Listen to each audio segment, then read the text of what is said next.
दयालु छतू सारा दुनिया कहे छो बड़ दयालु छतू तहन हमरे ला बेदर्दी कोना भेल हिनगे माँ तहन हमरे ला बेदर्दी कोना भेल हिनगे माँ।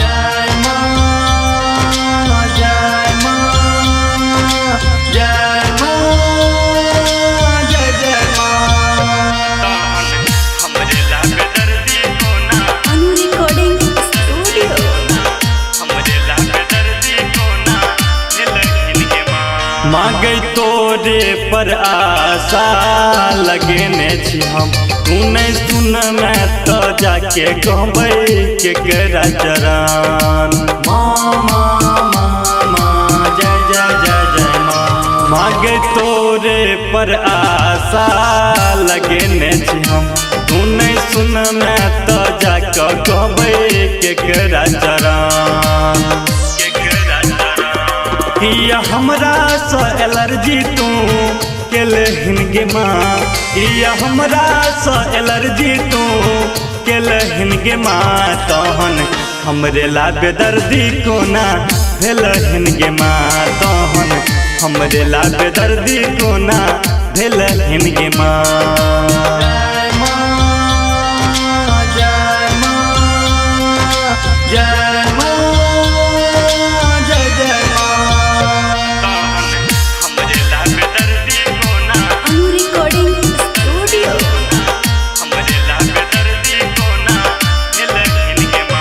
मांगे सब दिन करे छी तोरे गुणगान नित सुत उठी लगाबै छी माँ तोरे पर ध्यान माँ माँ माँ माँ जय जय जय जय माँ। मांगे सब दिन करे छी तोरे गुणगान नित सुत उठी लगाबै छी माँ तोरे पर ध्यान।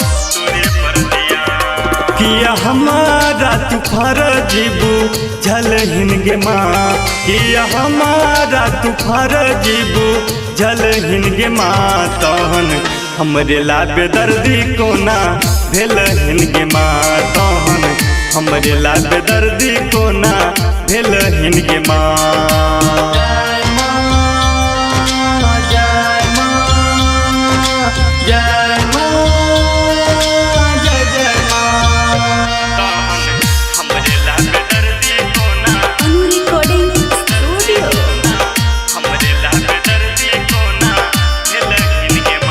मांगे बेटा से मुँह कोना मोर लगे माँ अपन पुत्र कने है कोना तोर लगे माँ माँ माँ माँ माँ जय जय जय जय माँ। मांगे बेटा से मुँह कोना मोर लगे माँ अपन पुत्र कने है कोना तोर लगे माँ।